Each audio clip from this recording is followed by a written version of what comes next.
Imagine you've poured your heart and soul into something, only to step away and watch it fall into the hands of someone else. Picture this. Prince Harry, a royal known for his compassion and commitment, steps away from his beloved charity, Centibale, a charity that was more than just a name on a list of his royal duties. It was his passion, his mission, his heart and soul. Centibale was co-founded by Prince Harry with a goal to help children affected by HIV/AIDS in Africa. No, it wasn't just about writing a check or attending a charity ball.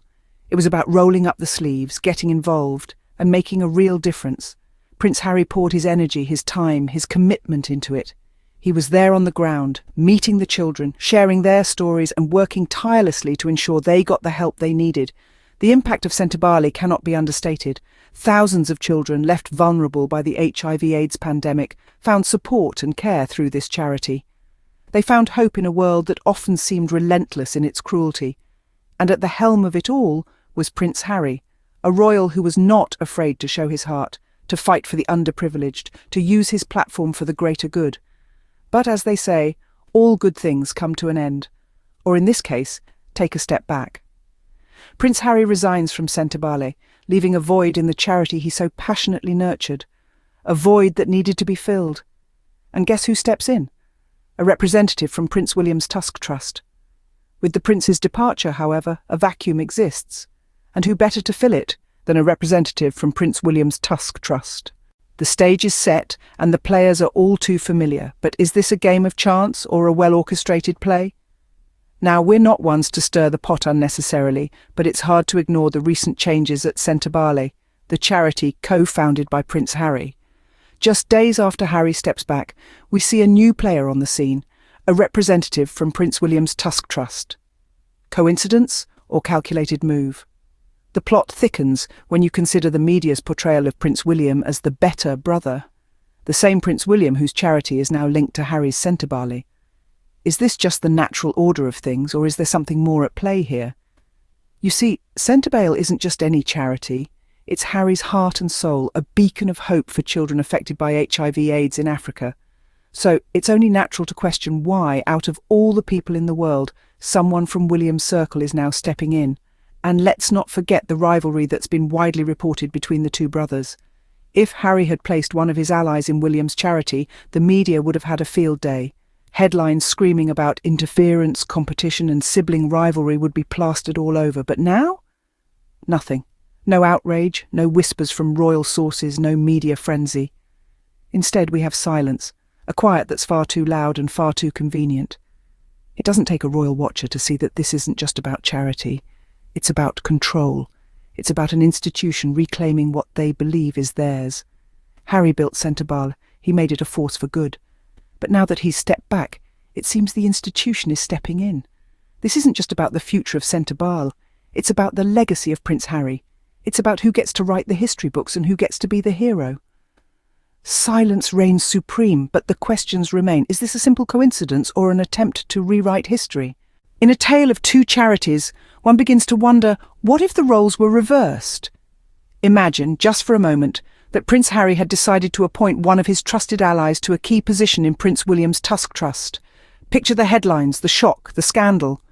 The British media would be in an uproar, decrying the audacity of Prince Harry to meddle in his brother's affairs.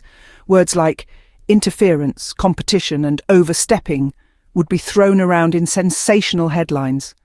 The palace would be in a state of high alert, with royal sources leaking stories left, right and centre about the disruption this has caused. Now let's return to reality. Prince Harry has stepped back from his charity, Centibale, and a member of Prince William's circle steps into a key role.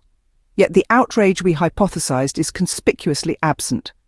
There are no front-page headlines, no royal sources feeding the media salacious gossip, no talk of overstepping boundaries or causing disruption. The silence is deafening. Why such a stark contrast in reactions? Could it be that the institution and media are more comfortable when things fall within their control? When the narrative aligns with their expectations? It seems that when Prince Harry is involved, the rules of the game change. His actions are scrutinised, his motives questioned, his influence feared. Yet when the shoe is on the other foot, the same level of scrutiny is noticeably absent. This isn't just about two charities.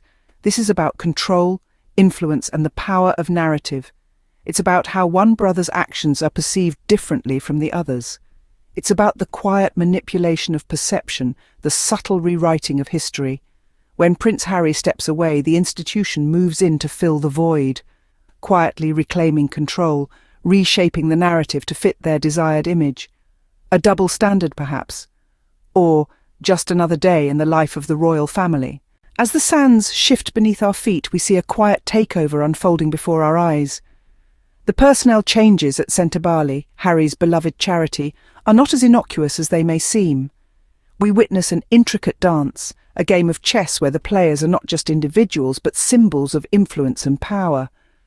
It's as if the powers that be are trying to rewrite the narrative, pushing Harry's name to the sidelines while someone from William's circle steps into a key role.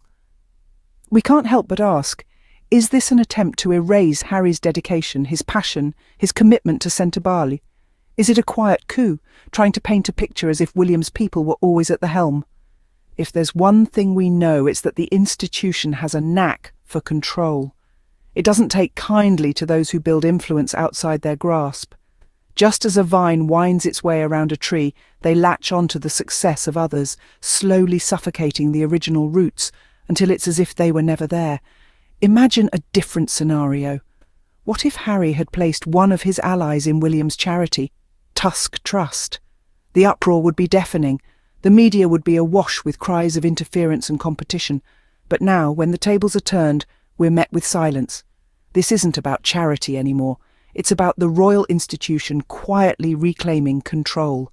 Harry's Centre Barley was a beacon of hope, a force for good. But now, in his absence, we see the institution moving in, unable to bear the thought that Harry's influence, his popularity, his impact could overshadow that of the future king. Yet this isn't just about erasing Harry's hard work. It's about William receiving unearned credit. It's about a silent war waged in the shadows of charity work. But we see what's happening. We understand the game, and we're not going to let Harry's legacy be erased. A silent war wages on, but we won't let Harry's legacy be forgotten. We see the game, we know the players, and we won't stand by silently. As we unravel the threads of this narrative, it's paramount to underscore the significance of Prince Harry's legacy at Centre Barley. This isn't just about a charity, it's about the heart and soul of a man who dedicated himself to bettering the lives of children affected by HIV/AIDS in Africa. Prince Harry's tireless commitment, his passion, his work ethic, these are the cornerstones of Centre Barley. It is a testament to his character, a reflection of his humanitarian spirit, and an enduring symbol of his contribution to the world. The attempt to quietly rewrite history and erase his name from his own charity is not just an affront to Prince Harry, but a disservice to the very essence of the charitable endeavour. We must remember that this is more than a royal squabble. It's about preserving integrity and truth. As observers, and as conscious citizens, we have a role to play. We must stay vigilant, stay informed, and call out perceived injustices. By doing so, we're not just protecting Prince Harry's legacy, we're reinforcing the principle that every individual's work and contribution should be respected and acknowledged, regardless of their status or their relationship with power structures. So let's stand together. Let's recognise the value of Prince Harry's work, the importance of his legacy at Centre Barley.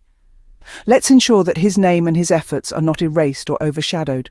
Thank you for your time. Stay vigilant, stay informed, and remember, every voice matters. We're in this together, and together we can make a difference. We can ensure that the narrative of Centre Barley remains true to its origins, true to the vision and commitment of its co-founder, Prince Harry. That's all we have for today. Remember to subscribe for more eye-opening content. Until next time, keep Harry's legacy alive.